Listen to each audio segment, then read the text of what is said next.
இந்த மரங்களுக்கெல்லாம் இந்த சீமக்கருவேலையும் இந்த தைல மரம்ங்கிற இந்த யூக்கலிப்டஸுக்கும் வேர்க்கல். இது மரமே இல்லை, மரங்களின் பிசாசு.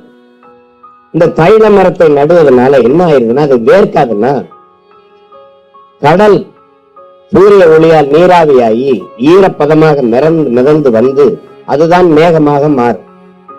அது என்ன செய்யும்? இந்த சீமக்கருவேலை இந்த யூக்கலிப்டஸ் மரமும் ஈரப்பதமாக வருகிற அந்த காற்றை உறிஞ்சி சாப்பிடும்.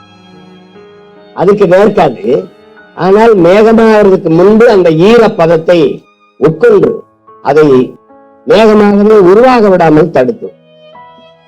அதனால் மழை பொழிவை இழந்து ராமநாதபுரம், சிவகங்கை, புதுக்கோட்டை எங்களுக்கெல்லாம் கடல் இருக்கிறது,